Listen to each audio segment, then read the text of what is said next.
Welcome to Make Pods Great Again. I'm your host, John Woolley, back in the quarantine for like the thousandth time. Nikki, how are you? I'm great. Couldn't be better. I'm getting stir crazy, man. Yeah. Stir crazy. I not only are we doing these podcasts every night, but now I'm like editing them every day. So now I'm listening back to what we've done before. So it's like just like Groundhog Day over and Every over day. and Lucky over. you. Oh my God. And then like today I was editing Jessica Griffiths and like I'm laughing because I'm remembering the conversation as I'm editing it. It was the Right. best. Cracking yourself up. Yeah, it's like I listen to things. I'm like, I didn't realize I was that funny. That was awesome. Oh, good Yeah, Lord. and tonight's fun because we have guests that I don't really know, which is great. I know of, but have never really met. We've got the dancers with us. How are you guys doing? Yes, and just in case there's other people who aren't familiar, I'm Sam and this is Jen. Hi, guys. I'm so excited that you are with us tonight. You two are just absolute favorite humans on this planet. So I'm very excited to introduce you to John. John, dancers. Yeah, see, I was really excited. I've followed both you guys for a long time, and I've always said to myself, like, man, if I just had like Sam's moxie, where I could just run around in a speedo all the time, and I would if I had your quads, I would walk around like that. I'd go to work at the bank, I would wear just a jacket and a speedo, and Yep. I would just be the happiest person on the planet. So I was really excited to have you guys come on because I love people that are have a lot of moxie and are excited Man. about life. Pretend to do that now and take a picture with a jacket and your speedo on, even though you're at home, and we'll just pretend that you went to the bank. Yeah, And now's the time to try it. Mm. What if it does make you the happiest guy in the world? Because I sure feel that way. I do that. Actually, I do that. I just walk around the house. I have a cat. Me and my cat Bean. We just walk around. I just wear a speedo. And I'm like, "Hey, Bean, what do you think?" And he just looks at me and meows. It's great. It's a great Now's the relationship. time. I Yes, love it. it's happy to. on. And Perfect. you guys know each other through CrossFit then? Oh my gosh, yeah. We kind of just do, right? Have we ever told? Like, I'm not even sure we've ever told the story how we met. Like, Nikki and I. Well, like everyone else, Nikki is the follower, and we stumbled across each other like right after I first started the page, probably. And then Nikki was working with a local competition here called the Winter Classic, which is a really awesome, like kind of local thing here in Cleveland. Yeah.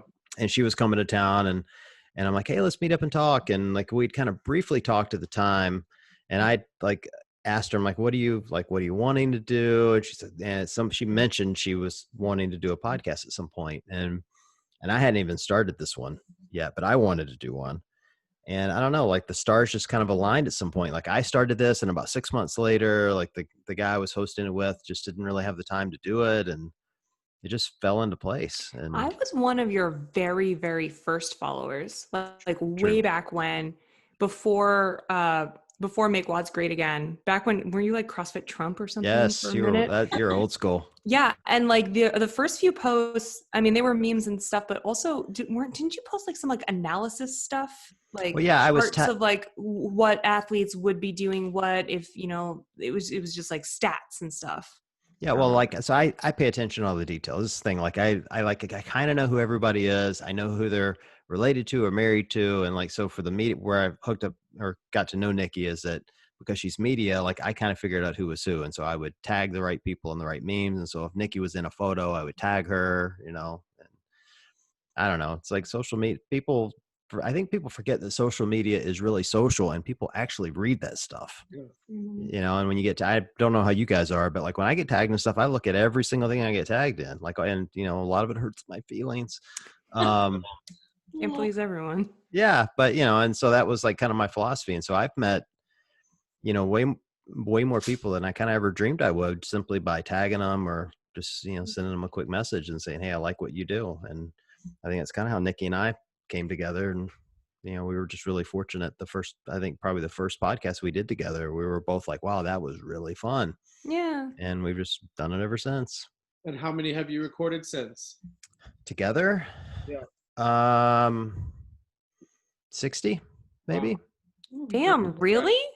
Well, yeah, the one I released today was 83. And I Oh, think shit. I was probably on somewhere between 15 and 20. I was at least at 20 by the time we started doing them together. Now, Nikki came on as a guest a couple of times before she actually became a host. Now we started full time together I think it was January 1st, we said, all right, we're not going to do any podcasts separate. You know, like Cool. I was doing In it to win it. Yeah, I was doing some by myself, and then she would come on as a guest for a few of them, and finally we're just like, all right, forget this. Let's just do it together. Let's do them all together.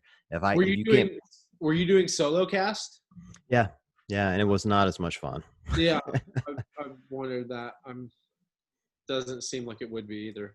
Well, Nikki's the talent. See, like that's the best part. She'll Oh start my asking. God, She'll start asking please. questions here in a few minutes, and I won't have to do anything for 15 or 20 minutes. I can just hang That's out why and he listen. brought me on. Yeah, it's the best.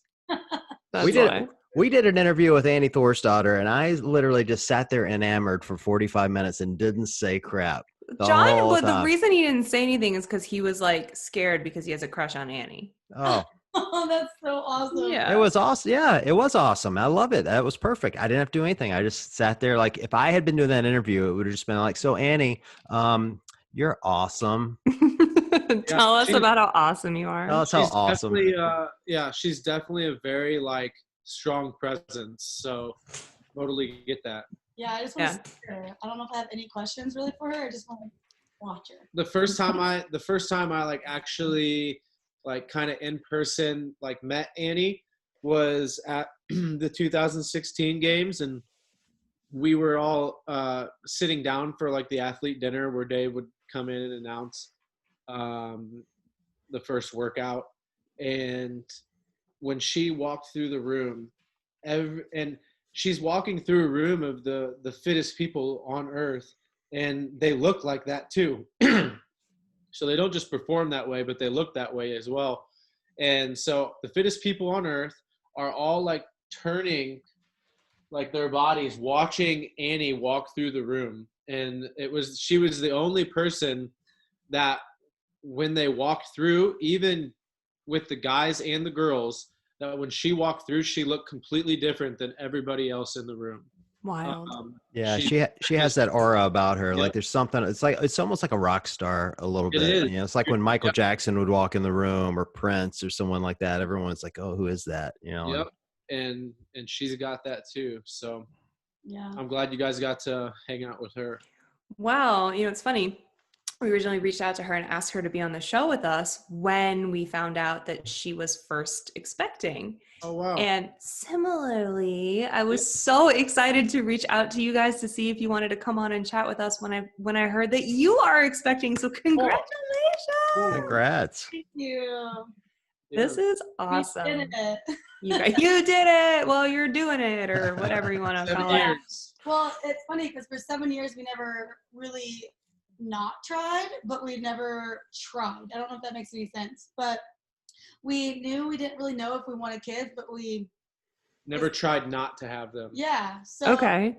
I think though now, like hindsight looking back, we did avoid specific times like during games and regionals and stuff like that, but we just guessed because we really didn't know. Sam actually guessed because I had no idea about anything. I just knew when my time of the month was, and that's all I knew. And he like would research and Google all this stuff about ovulation and what does this all mean and timings, and he would just avoid me during specific times during games and regional training. I'm like, oh, it must be around that time. And so we never not tried. And then once I kind of retired from CrossFit, I got out of adrenal fatigue, because probably I was in adrenal fatigue for like my entire life just with sports. Right. So, and then once I fixed that, Baby. we had a baby right away. That's awesome. Yeah, it was a huge shock. It's not like we never thought we wouldn't, but it's just super crazy to think that we are going to have a baby. Yeah, it surprises both of us every single day. We wake up and we're like, holy shit, we're having a kid. I still don't think it's like real yet, but until like now that I'm getting the belly and I can't like sit up, I have to like roll to the side. And now you're being reminded of it constantly. Yeah. Yeah, because I didn't have any morning sickness. I didn't have, the only thing I had my first trimester was obviously fatigue. I was tired. But other than that, I had nothing. Yeah, she ate really well. She kept it really clean for like the first 2 or 3 months. It was pretty cool. Yeah. And then quarantine happened. Right. I've been loving carbs and treats. It's fantastic. Oh my, You- There's definitely a higher like carbohydrate demand Oh, I've never during craved so many carbs in my entire during life. pregnancy. It's Hmm. like it's some serious serious energetic demands. It reminds me of almost like feeding a training person. Mm. Like Oh, she's interesting. that like, and it's been really cool to see. I've read probably like 10 gosh dang baby books. It's so cool how similar growing babies is to growing muscles, and like Wow. and just like the routine that she's had to be in, like with the amount of energy that she needs to take in with her food intake, and the amount of like recovery time that she requires too. It's like it's a pretty laborious unseen process, because it's all, you know, under the curtain of your belly, so you don't really get to see it all. Like, I guess you get to watch the growth, but The first there's 5 months, you don't there's a really lot see going on much. energetically, and it's required a lot more carbohydrates than honestly I've ever seen her Yeah. consume, even at like, we've even said this a couple times, even at like kind of some peak training almost. Yeah, I'm eating more carbs now than I think I ever have in my entire life. I mean, like, I can say the exact same sentence Yeah, just me without too. the baby. Quarantine carbs. It's a thing. But you know what, Nikki, is really creepy sometimes. Is I'm like, okay, so I had a month and a half of treats, ice cream, whatever, and that's just new in general, having it that much every day. And I wake up in the morning and I'm like, you know, you eat really crappy one night and you wake up the next morning and it kind of goes back to normal. Mm-hmm. Do it like 30 days in a row. But I started eating back again, like taking treats out and trying to at least have less sugar and eat a little bit healthier, because I just went off the bandwagon way too long, and it's not going back down. So that's the part that's creepy, you know? It's like, oh, I'm pregnant. Like, it's Right. not going back down. Like, it's literally going to get worse every single day. Is that like, and this is a question that I have for you as a female and as an athlete, but it's really a question I have for like any one of my girlfriends when they get pregnant. Like, it's amazing that it's happening and it's like a miracle and it's like a precious moment, but is it difficult for you, especially given the fact that, you know, you've had your body and your muscles and things that you've worked for before, and now this is a transition to sort of like giving your body over to this baby? And I'm sorry guys, this question might not impact you as much, but I guarantee you any female that goes through this, and especially us in the CrossFit world, where, you know, we build our bodies to be these tools, now you're giving it over to something else. Is it a weird sort of transition?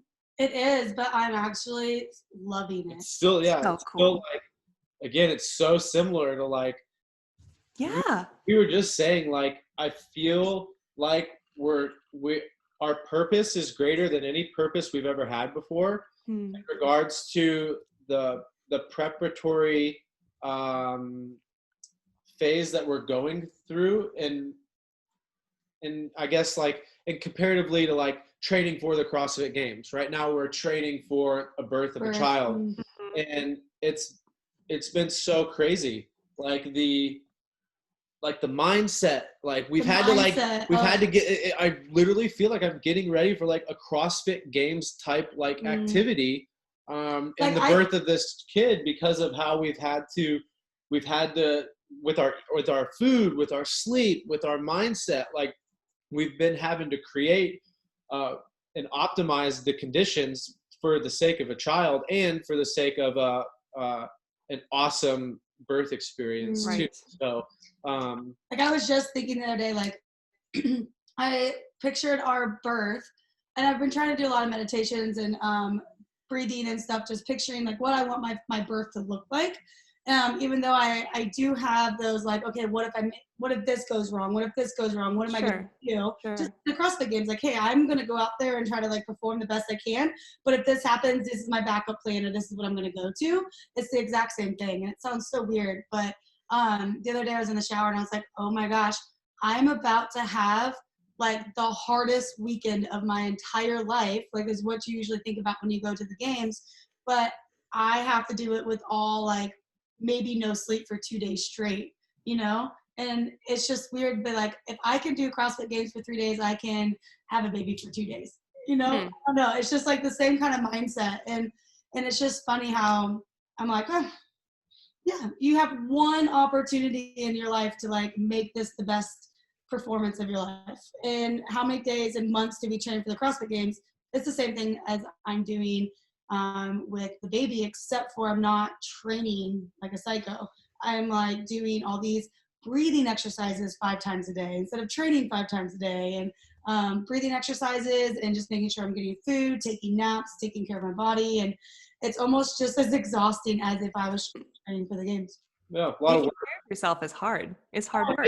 It is. Really It hard. really is. And it's really easy to be able to like put yourself like on the back burner and be like, who cares? You know, I have a lot of work to get done today, or I need to do this. But then you have to be like, crap, I have a baby. Like there's one day I didn't eat till 2:00, and I'm like, oh my gosh. And my baby, you could just tell, like, we call him Baby Star, but Baby Star just takes all of your energy if you don't feed it. It feeds off your energy. And so you're not eating. So by 2:00, usually I'd be like, oh, I'm starving, but you know, I have a lot to do. But I'm like, oh crap, I need to drop everything right now to go eat because I have another human that's just paying. That's the part that's weird because I'm pretty selfish. Childbirth is actually exactly like the CrossFit Games because it really hurts, and when you're done, the baby's the same size as a champion. Yeah. So that works out. You know, this whole feeling though about, you know, you said it at the beginning of the conversation of, you know, you feel this, you know, kind of obligation, or, you know, you're preparing for something. For the record, that's never going to go away for you.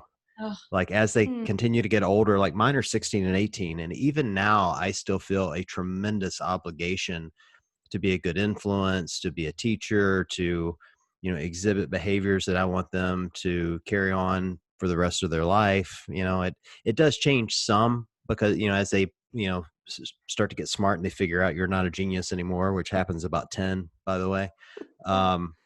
Once they figure that out, you have to change your tactics a little bit, but it never goes away. And to be honest, it's an amazing feeling. So what you're feeling right now, you're going to be feeling probably for the rest of your life, which is great. Which is awesome because it's made me want to be a better person. Like Sam and I even treated each other, not that we never treated each other bad before, but it's actually, we wanted to make our relationship even stronger and better since we've gotten pregnant.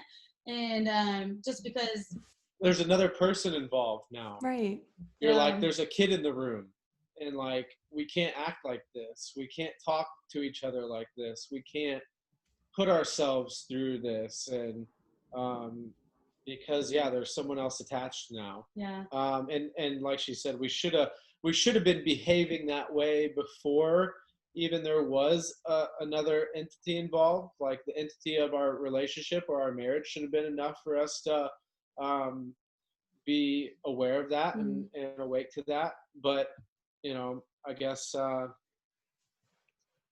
we didn't. Human nature needs some perspective sometimes. You just, you know, you settle into your situation, and then, I mean, you guys have always been such good like examples or role models, I think, for how to communicate and how important all that is, and how to put your marriage and your relationship and your spirituality sort of just like out there as one of the pinnacles of what's important. So it makes sense to me that you're constantly reevaluating that. I really like that. I think that's a cool way of thinking about it. Like, there's a kid in the room. Like, how are we doing this right now in front of that? Even if it's in your belly, when it's out of your belly, like, that's interesting. I like it. And I've definitely, like, even through this whole process, I'm like, I really need to get my shit together even more now. Just dealing with like things. I wasn't a person that really felt a lot of emotions in the last couple of years. So I've been really on that journey of learning things like that. And I'm just like, I want to be able to fix all the unfinished things that I haven't really fixed about myself, so I can be the best version of myself when our kid is born. So I am more awake and a little bit more. Yeah, we just don't want to pass. We just don't want to pass on any of our bullshit to our children. Yeah. Oh, you're going to. Don't worry. You're going to. We're going to, but we're going to try our hardest to deal with. Well, that's why we're trying to get to the major things now. Yeah, like, and we've always tried to do the work, but like now we're like double timing it, and we're really trying to, like, you know, smooth. Like you said, there will be no doubt we will be on a journey for the rest of our lives. We understand that, but there was some things that we needed to smooth out. and we probably wouldn't have smoothed them out at the rate that we are now if there wasn't a child involved. This could have been something that lingered on for maybe another 2, 3, 4, 5 years. Maybe maybe it would have been baggage that we would have carried along with us for the rest of our journey. But because there's a child involved now, we're realizing that we have like some baggage, and we're trying to drop it off before the child comes out. And even though we'll be able to get rid of all the things, it's our intention to get rid of as much as we possibly can, so that we again can create the best possible environment for us to develop our future leadership. Yeah. Awesome. So has quarantine been almost like a beneficial period for you guys? You've been able to like slow down a little bit, work on all that stuff? I've like, honestly, we haven't hung out with many people who have said anything but that. Like, I recommend that to anyone listening. Find people who have the courage to see the best in anything. And we only hang out with people who are warriors, who see the good in everything, people who are about perseverance, people who are about overcoming, people who are about creativity, people who are about just like our best friends are those kind of people. And honestly, we hang out with everybody. And like my mom's that way. Like it was so cool when I came home. I don't talk to my mom usually when we're on the road. I only talk to her when I see her in person. And so after quarantine for a while, I got home and saw Mom, and I was like, yo, how you doing? And she's like, honestly, Sam, I've been having the best time of my life. And I'm like, good, because we have been too. Yeah. And everyone else that we're hanging out with it says the same things. Like you don't it doesn't like the crappiness does not have to be a part of your reality. Like we still every once in a while have to dip our toes in it, because there's aspects of our reality that we do share with other people, like such as like the grocery store or something like that. Like we have to every once in a while put ourselves into the reality that this is actually going on. But other than that, it hasn't really changed a lot of our lifestyle, except for the fact that we've made some adjustments to like we've had to, go online like a lot of people have. So other than that, we're just still, fun at all costs. Yeah. Taken the circumstances and gone the other direction. Like obviously our business closed. We're not making as much money through our business. But our main focus was being able to pay rent and pay our coaches. And if that's if that's our main focus and that's what we're able to be doing right now, the rest of it, I think will make our business even better. Like people are going to start coming on board here in Quincy and in our community of like, I need to get a little bit more healthier. Yeah, we've added members. And we've added members. Oh, great. That's cool, guys. Yeah. So, I mean, obviously with a positive attitude, I think like we're going to be fine in the end, but we decided we went to the desert for 3 weeks. Ooh. And a whole month. Yeah, we lived in the desert for a long time, got in the van. Went to Sedona in New Mexico and just took off and distanced ourselves and had a really, really cool time in the desert. So That's awesome. We didn't see we saw maybe like a total, like we could count the number of people on one hand that we had seen for almost a month. Yeah. So we were out in some dispersed camping where there's not a lot going on. Yeah, it was cool. really, really fun. Mm-hmm. And we even got people that like sent us some hate mail with like, you guys, not even in your community, giving back to people. But honestly, like I felt guilty for a really long time for that. But we decided to go do something that was going to make us happy, and that's all we could really focus on at that time, is because everything around us was starting to everything was shutting down. People were you could feel people's fear, negativity towards each other. And it's just something we didn't really want to be a part of.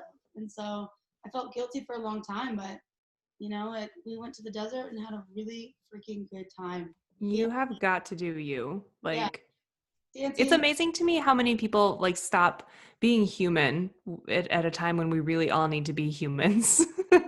and online, I mean, both of you, all three of you can attest to this much more than I can, but like the trolls are real. Like you cannot escape it. It just is. I got blown up all day today. You don't have to tell me. That's right. How do you deal with it? What do you do when you Well, I brought it on myself today, if we're being honest. But like I wanted to post an opinion piece. Like some affiliate owner had gone in and said that he didn't feel like CrossFit was an essential business and they needed to, stay closed forever. And I actually didn't take a position about whether CrossFit should reopen or not. I'd love for my gym to reopen, but I'm going to defer to the scientists. Like, if you're a doctor, you tell me when I can go back, I'll go back. Like, I don't want to endanger anybody. I'm a human, right? However, I'm also smart enough to know that if CrossFit's a non-essential business, we have a Chick-fil-A down the street from us. Now I'm gonna go on record. I loves me some Chick-fil-A. Love it. This is not an anti-Chick-fil-A rant in any capacity, right? But I'm just doing the math of it. They have like 75 employees that work there, right? Now this place is a line that runs around it all day long. Cause again, the Lord's waffle fries are amazing. It's just packed. So I'm doing the math and I'm like, all right, like conservatively, they have 75 employees. They're coming in contact with 2,000 to 3,000 people a day, maybe during a quarantine, where they're potentially spreading the disease. Maybe, I don't know. Yet somehow they're essential and CrossFit isn't. They're selling fried chicken and ice cream, and we're selling health. And so that was my opinion piece was like, you've had 300,000 deaths last year due to obesity. 300,000. That's an actual figure. That isn't just a number I made up, right? So like, the government doesn't care about your health. They care about how long it takes you to die. That's what they care about. Otherwise, they'd be shutting down the fast food. And that was the opinion. Well, I mean, you would have thought I don't know. Like you would have thought I gave the most horrible statement ever because like half the people in the comments are just trolling me all day long today. It's just been the problem is like funny. people don't read. Like people, like you have your opinion and it is what it is, but people read that as like we should all be packed into gyms all day long, every single day. Like people are trolling and throwing shit at you for things that you're not saying. Like if we want to have open discussion, like, we don't all have to agree on everything, but let's just talk about it. It's fine to disagree on things and have respectful conversation. But people just like they skip over whatever you're posting and they post what they think, and that's the hard part. Yeah, it's amazing to me. That's like you're not dealing with honestly a stable person. So there's no point to really engage because you're dealing with a loose screw to begin with. Like they're not coming there to have any sort of harmony and to actually have any sort of pleasant like discourse with you and share opinions with you. So like, let's just all note that for now on, that anyone coming in hot like that, they don't have any plans of like having any sort of like, conversation with none. Like I posted just a video or not a video. I posted a neutral stance on I just posted it to see what people's thoughts were, and the same thing like I'm saying now, people just coming in like didn't even maybe read the post, just saw the picture and just reacted, and that's another thing. People who are getting like overly triggered by things, like that's another like little like hey, don't get involved with that person because they're not gonna they're already checked out. Like they're not gonna have an open mind to be able to have an open discussion with you. So, and again, I had a neutral stance on something. So didn't you just have like a big like I didn't actually see your stance on anything, but I ended up seeing you posting something along those lines, which was like, if you don't want to have a conversation with me, like just back off. And that, I mean, just I did like a series of things. I posted the Plandemic website on a neutral post, and people lost it on that. I'm not sure if you saw the Plandemic video. It was one of the videos that like basically takes the complete other side of the standard narrative. People would call it conspiracy theory stuff. So posted a neutral stance on that, and then people lost it. And then I did a Q&A and shared some thoughts on there, and had some really crappy responses. Very few that I engaged with. And if I did engage, I tried to like just be compassionate and not like get like triggered by them who's already triggered. So Right. uh, Re-triggering the yeah. triggeredness. Yeah. So like you try to keep it together, and then yeah, I made it one recently that was, you know, the essence of it was like, you know, if you're gonna be a jerk about what you're saying, it's gonna make me believe less in what you're saying. Right. So like if you can't like keep a level head and you can't say something compassionately and calmly, like you're not going to be setting the stage very well for your side of the argument, or position you have on, or opinion you have on this topic. So Yeah, Sam can fluctuate from like, I think like 2,000 to 10,000 followers depending on what is posted that day. Oh, like follow and unfollow? Oh, yeah. Oh, geez. Come on, guys. Yeah, it's crazy. Dude, I have 2,000 to 3,000 unfollows a week, Nikki. What? Every week. yeah. Oh yeah. Every week. But I gain more than that every Are you week. serious? I It's don't live in the land of like giant follows, so like I don't know any of this stuff. Very similarly to that. Yeah. I'll Yeah, fluctuate honestly, I've been as high as 240,000 and as low as like 200,000, and I'll fluctuate in between there. Weird. Yeah. People don't like post of his wife either. That's a really unfollow. Do you know that I have what, 12K, something like that. Like not a lot of people follow me in comparison to you guys, but I do like, I see the little like analysis, like I can like look at the charts and graphs of like what content gets more follows and whatever. And I always lose followers on days when I post like my family. Yeah. Like me and my husband, my dogs, like being a sweet, cute little family. It's People like, write me and tell me specifically, like, will you please stop posting videos of your life and like show us you lifting heavy weights? And I'm the opposite. I get followers because people want to see Sam's life. Most of the time. But, like, they want to see the lifestyle we live. sure. Yeah. But I mean, people do like my videos a lot more when I post something with lifting. The thing that I've come to the conclusion on, like probably in the last 12 months, is that I've committed myself to only posting things that are part of my life. Like I started this gratitude post series, and I do a daily gratitude post every single day, and it's I have faith, so it's some days it's faith based, some days it's just, hey, you should be thankful for X, whatever X may be, Mm-hmm. and I did that knowing I would lose followers, but it was important to me because that's part of my life. Like I wanted to start this year going, I want to be thankful for something. Mm-hmm. For the record, the pandemic's made that really hard. But I wanted to help people with that. And I've started to notice, like you'll post one thing. I had it happen this week, actually. I posted something and some guy got pissed off about it, and he immediately unfollowed me, and it pointed out to me that there are so many people out there that if you have any contrarian view to what they believe, they want nothing to do with you. And we've like somehow lost this art of realizing that we're all different. We all of us on this call probably have wildly different views, religiously, personally, morally, whatever, in some area of our life, but it doesn't mean you're not great people and that we can't get along and find common ground. And somehow we've lost that common ground. It's just, it's really sad. Yeah. How crazy, man, that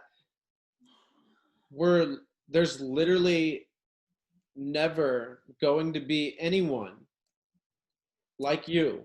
We're that different. We are that different that in the history of humans, there will never be another human like you, and people still can't figure it out that we're that different. And we can't, like, how can we, like, how are we messing this up? Right. Like, And if that's there's like one thing that we have in common, it's how different we all are and how unique we all are. And we still can't get along.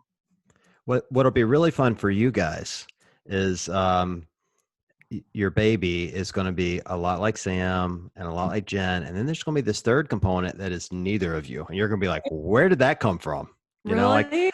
This happens all the time with my girls. Like I'm divorced, but they have this amazing mom.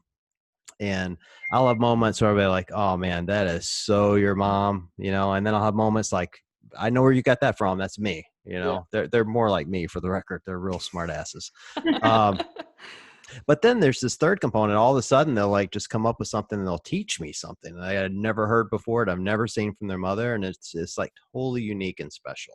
Cool. Wow. And then that's really kind of the cool part when you realize, man, I created this little individual that's got their own thoughts and their own little moral code, and you know, moving their own way. It's a cool moment. You guys are going to enjoy it. Dude, I'm so excited. I'm so excited, especially after you just said that. I didn't think about the component. I've been so excited to see what we get, like what features baby will have, or of mine or his. And I didn't even think about what he or she is going to create on their own. Like what is their own personality without this combination. Dude, we're gonna learn a lot from Baby Star for sure. Oh, totally. Now, do you call him or her Baby Star because you're choosing not to find out the gender or anything ahead of time? No, we are gonna find out the gender. We find out the first week of June. Yeah, I'm a planner, so I would like to know. Reach. I want to know, because I can't even wait to give Sam his birthday present. I'm the same exact way as you are. How am I gonna wait to find out for 10 months what my child's, sex is? But we're actually calling it Baby Star because we are going to call it Star. Oh, cool. Yeah, and there's a huge story behind that from, I don't know, Nick, if you knew this, but we went to Peru. Oh, yes. No, I do know the story, but John does not.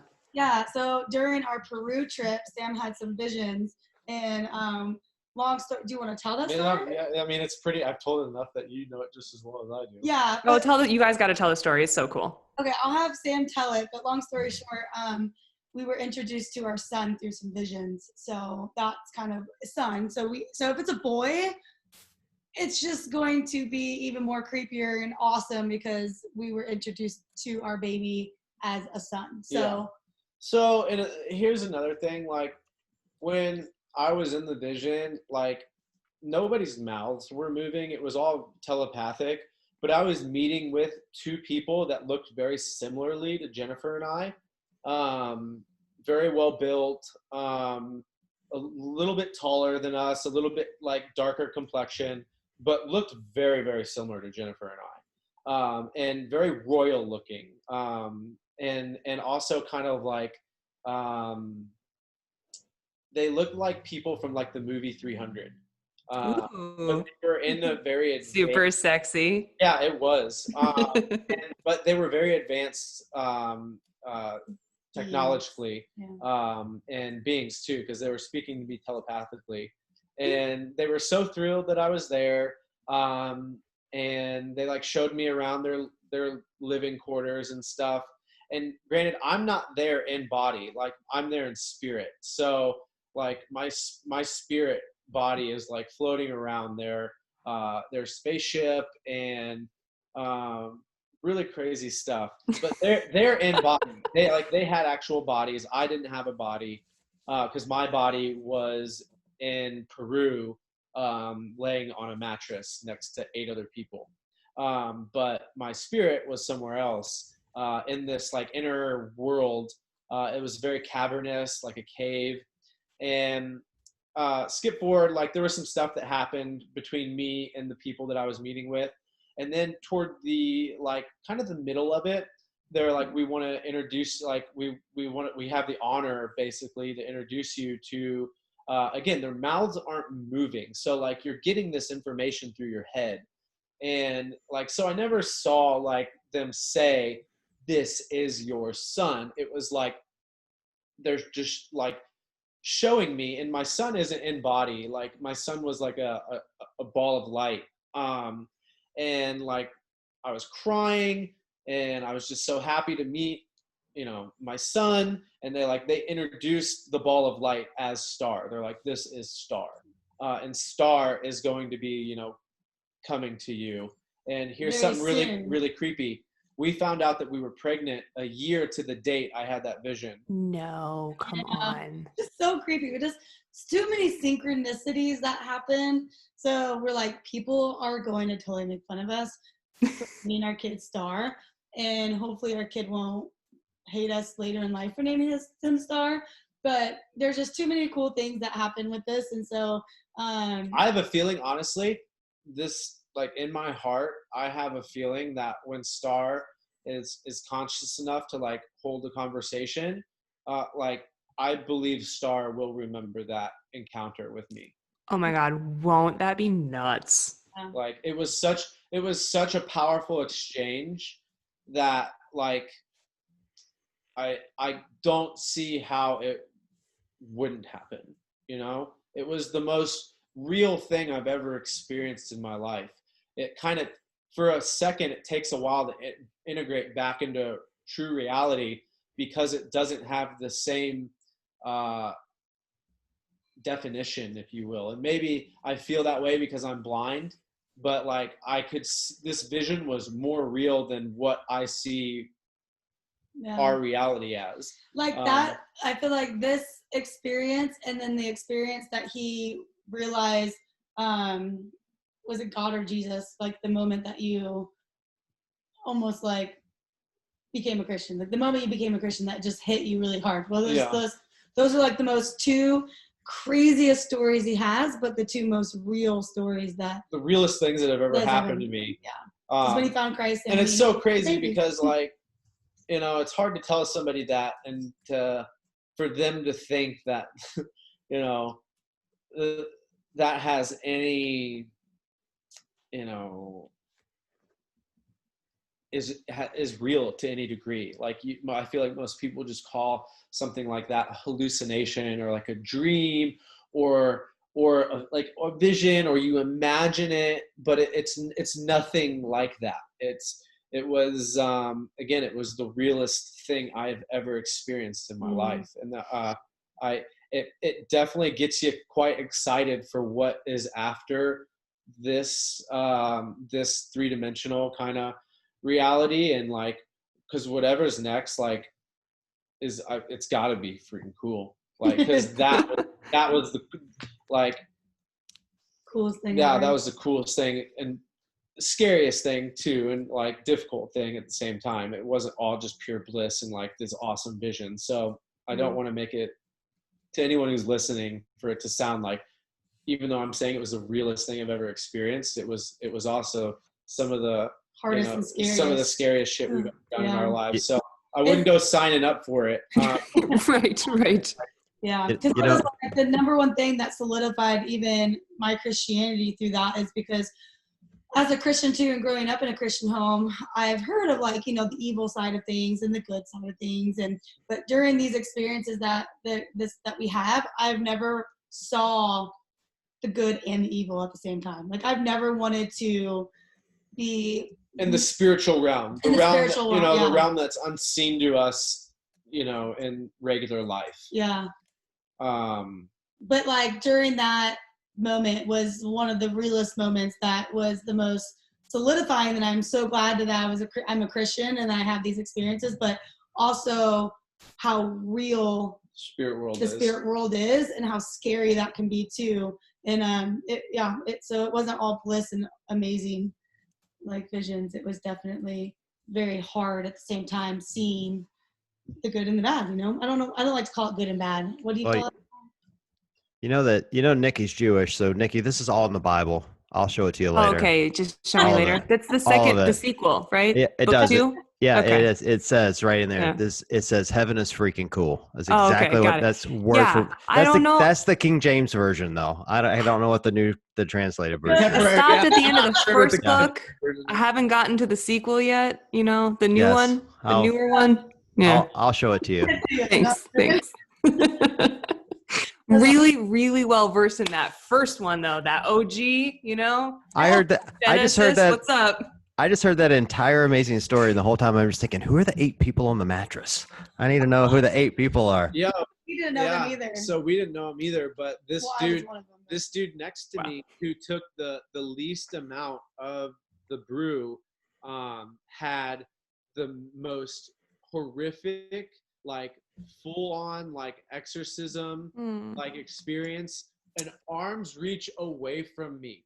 Like I could have touched this dude if I wanted to, and this guy would go from like horrific screaming, like someone was like ripping his body apart, to like laughing his head off, to crying his eyes out, to like and it just like, it was like that for 45 minutes, man. And then he just sat up and he goes, bloody hell. And then he pops up and walks off. And then Well, We're like, bro, totally fine. do you remember any of that? Yeah, that's a you whole know, different strokes. another talk.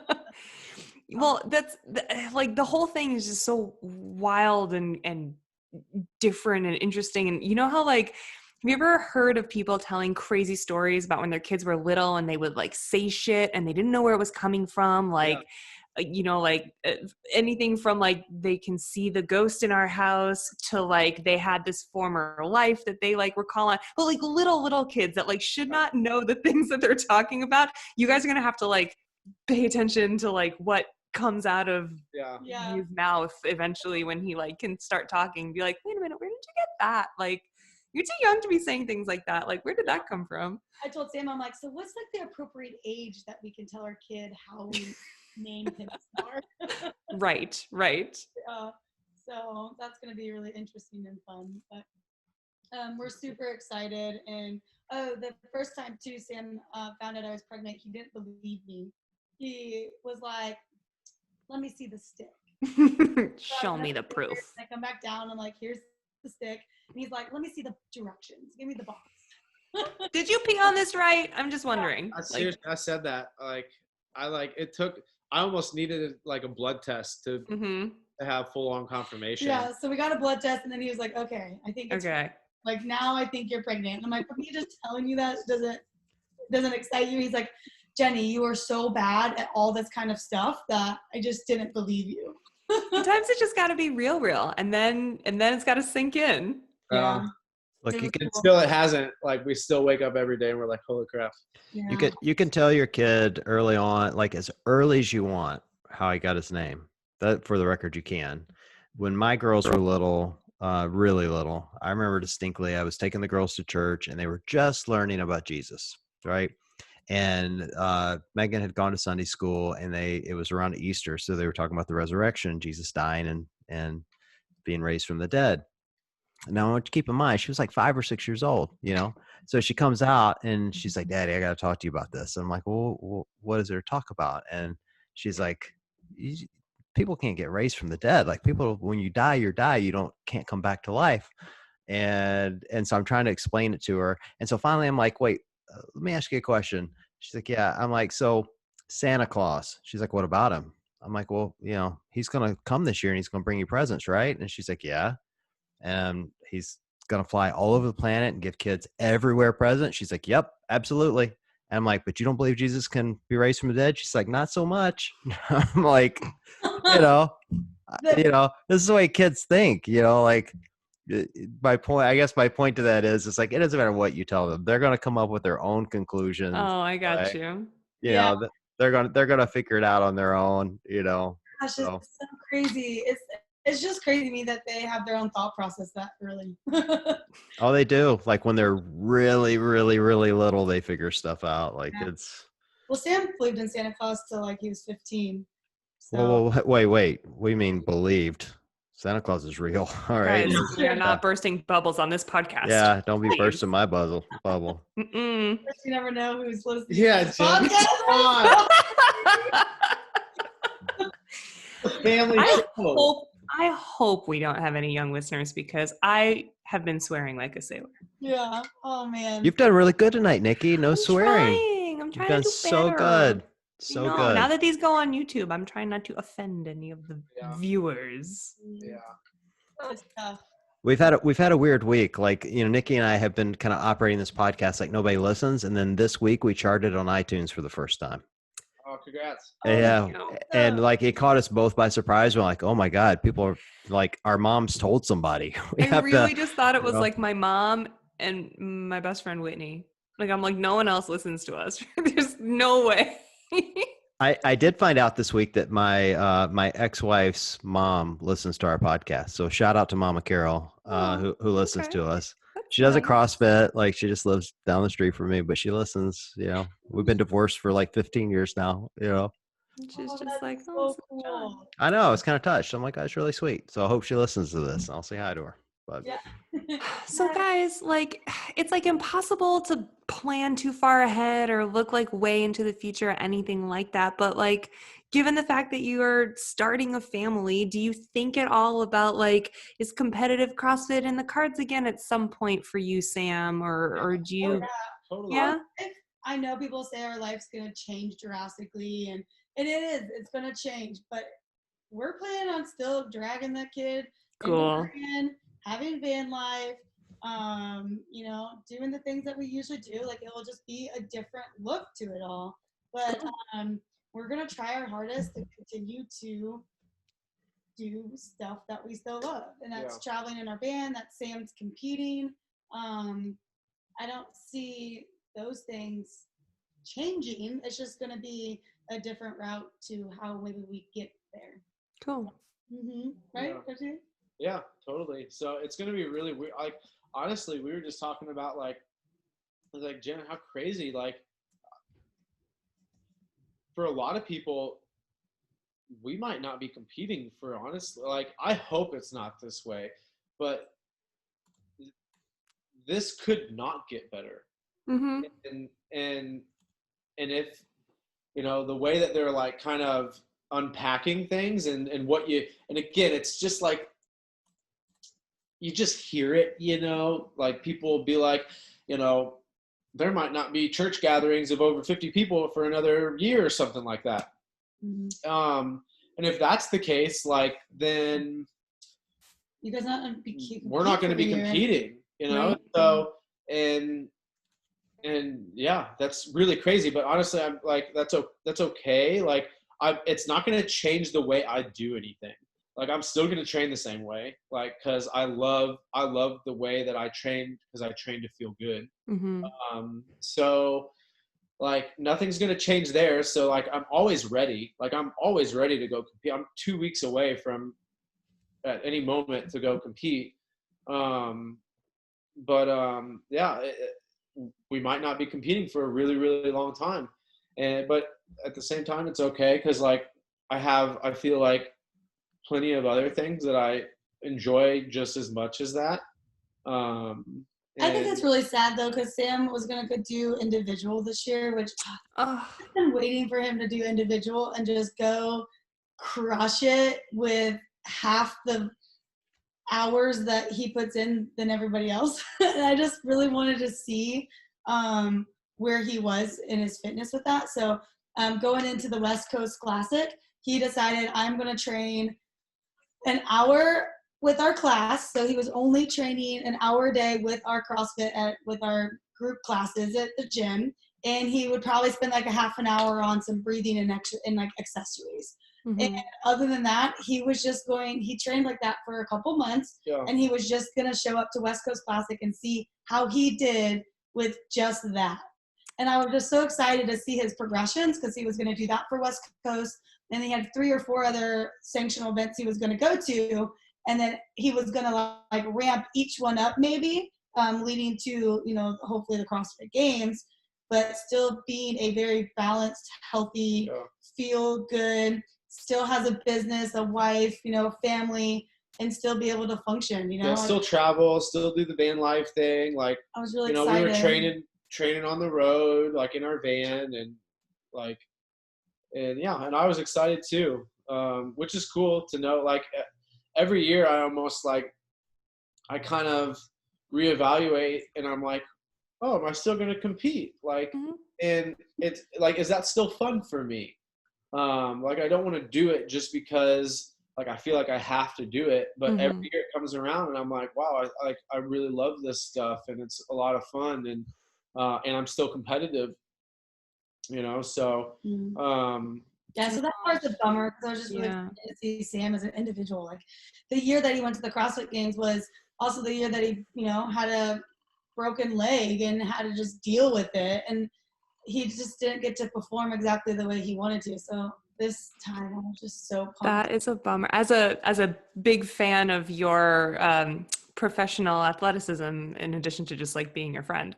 I would love to see that. I'm excited for hopefully when things calm down and we can get back to some sort of new reality. I don't think it'll ever be exactly the way that it was before, but you know, if and when there's a chance to get competitions back and spectators back and whatever, I hope that you're still thinking about doing the whole individual thing, because I would love to see it too. I think it would be really fun. I honestly, like, at the rate that it's been, like, I don't ever see myself not competing in something. Cool. Like, and as long as I can be competitive in CrossFit, like, I'll continue to compete in CrossFit. And every year, I honestly feel like I get better. Like, I still feel like I'm getting better at it than I ever have been. So like, I know other people are getting really good too, and they're getting like younger and younger. I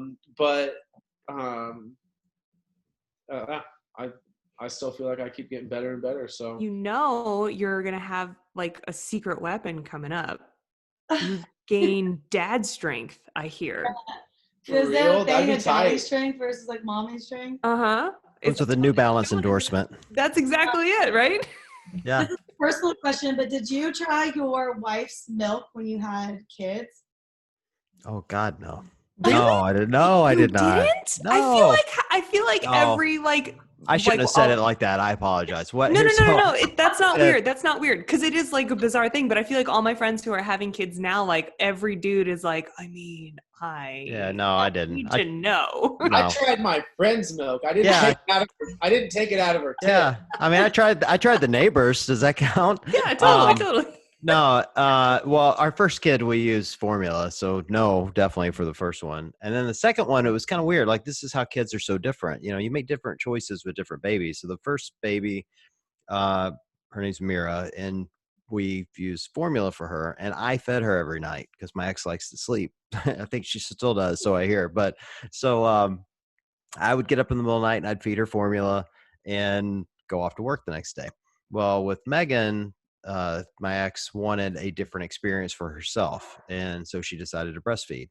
And so I never fed Megan, like maybe a few times, you know, we'd pump or whatever, but I rarely fed her. And so it was just like two totally different experiences. But I never sampled from the tap ever. Really? No, never. I didn't like sample my own. Yeah, you can pump it. You have to, right? Yeah. Your breast will probably get big enough that you can fit a titty in your mouth. Dude, life goals accomplished. Yes. That is the one thing that that has weirded me out, though, is going from basically pecs smaller than Sam's to boobs. That's weird for me. Boobs. Yeah. The belly is not weird because I expected that, but I didn't expect to actually have boobs. So that part's a lot of fun. I am made of questions right now, but I'll take those offline after. Guys have no corresponding experience when babies are born other than getting white New Balances so you can mow the yard and do grilling. It's some tall white socks. Yep. Tube socks. It's perfect. So we're having a home birth, and so Sam's going to try to deliver the baby. Our midwife said that Sam could basically do all of it until if she felt like she needed to step in. Yeah. So we're going to try. Wow. If it all goes in, obviously there's a lot of unknowns and we don't know what happened, what's going on, but I'm going to deliver that child. Sam, bro, seriously, I was in a room twice. You're going to have PTSD. I'm just going to make sure you know this, like right up front. But I mean, it's not pretty. And not that it should be. We've been watching game film. Yes. Yeah. Okay. Respect to all moms, like nothing but utter respect for moms, because childbirth is brutal. Well, and respect for you guys, because like I don't even want to be in the room. Yeah, I wouldn't watch. That's for sure. I'd rather be doing it than watching it. I will tell you. I will tell you this, though, Sam. This is why I'm glad you're going to be doing it. I can tell you the color and the smell of the rooms I was in when both my daughters were born. I can't tell you what I had for breakfast this morning. Wow. Like it's an experience you will never forget. Like I remember every second of it, like vividly. And I have a shitty memory, like a really bad memory, but you will remember it forever. It's like I was actually thinking when we went into this, when we talked to the Panchecks the other day. Yeah, that's right. I they're expecting, and I was thinking how kind of disappointed I was for them, because, you know, I love Scott. I mean, he's like a brother, and like, he's not going to be able to go to all the doctor's appointments, and, Right. you know, because of the pandemic, and there's so many people that are falling into that. And I'm like, man, it's just really disappointing that he might not be able to be in there for the birth in an Ohio hospital. They just won't allow it, you know? So the fact you're going to be able to is really awesome. Maybe that we might be able to help inspire people, and you know, who didn't even know that there was an alternative, to be able to gain that power back, and not lose it to the pandemic. And again, another one of those things where like, wow, I didn't even think about that, because our reality is so different than the standard right now. And like, I've gone to every single doula appointment, I've gone to every single midwife appointment, and I'm gonna potentially even deliver the child. Like, it's not even a question of whether or not I can be in the room. Like, I'm gonna be front stage. And like, and just so people know, like, you know, it's just as normal and natural to have a natural birth, as it may seem to be normal to have a hospital birth. And I've had a lot of people, so we've told so many people before we came out on Instagram or social media. So a lot of people knew. And so I actually had probably 5 to 7 people who have been pregnant now during this pandemic reach out and talk about, and especially I had somebody in Ohio reach out and just ask about like midwives, and do I have any other connections in the other states, just because they weren't going to be able to experience any of that because the father wasn't going to be able to maybe come in, no appointments, things like that. So a lot of, I think most of these people all ended up having or are having home births now, just so the husband can be a part of it all. But they kind of changed their birth plan more than like probably like at 30 weeks. They started being like, well, oh my gosh, like I want my husband with me and I need to have him with me and I want him to have the experience that I'm having. And so a lot of them kind of switched over from a hospital plan birth. Interesting. A midwife. And it is scary though. Like I'm reading some of these hypnobirthing books right now that talk about how what birth is now to a lot of us versus like, I mean, our parents, they all had births outside of hospitals. Well, maybe not our parents, but our grandparents definitely did. And so just going back to like the way things maybe should be versus, you know, like when you do have a natural birth, like people who have births in like cabs or, you know, early and fast and they couldn't make it to the hospital. Those have been the best births where the emergency people come and they actually like help them. But even the police officers and the ambulance, they all say like, we're helping them mentally just say like, you're okay, things are great, let's transfer you. But he was like, honestly, they're the most healthy mothers and the healthiest babies that end up turning out.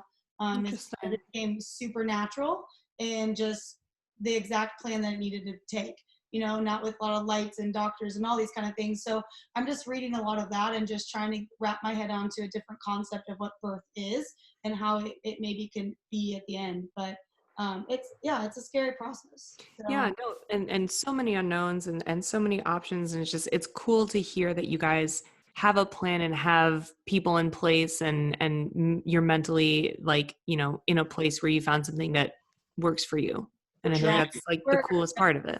We're training right now. And honestly, it's not easy though, because the norm isn't a home birth. The norm isn't a midwife. The norm isn't all these things that we're doing. So like my OBG, so in Illinois right now, actually home births are illegal.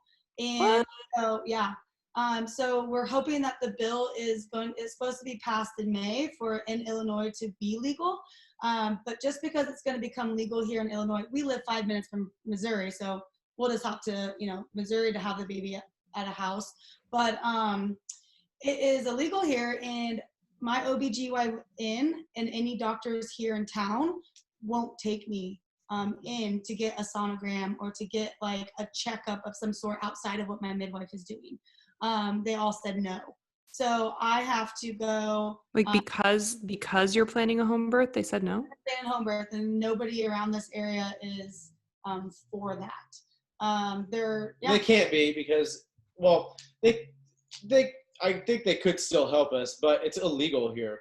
Yeah, but they're denying their care right now doesn't to me does not correlate directly to your birth plan in however many months. I mean, listen to me. I have no idea what the hell I'm talking about, but it's just we were told that going into it too. They're like, as soon as you make this decision People to are gonna have treat you to different. have a home birth, like you're going to have a more difficult time navigating the medical system to get anything. So Yeah. it's so interesting to me.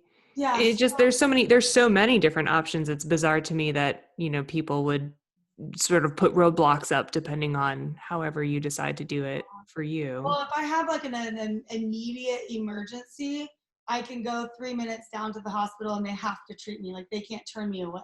Sure. But if we don't have an immediate one, which usually midwives can kind of tell the process of what's happening, that we will just go over to the Missouri hospital because they're a lot more welcoming of midwives and the whole process. So yeah, so that's kind of some of the stuff that we're kind of running into. As if having a baby wasn't complicated enough. Yeah, and I'm a planner, so I'm okay with this is where I want my birth plan to be, and I would love for it to go the way that I want it. But there's a lot of unknowns in pregnancy too. So if it doesn't go that way, I'm okay with being open-minded to what's the best for me and the baby. And so I would like my plan B and plan C with a doctor, things like that, if that needs to happen. But it has to be outside of Illinois. So. Well, I'm glad you guys are figuring it out because, you know, coming up with a plan that's right for you is so incredibly important. And this is your time. This is your chance. I'm so excited for you to, man, I'm just so excited for you guys. It's gonna be a lot of fun. Yeah. Yeah.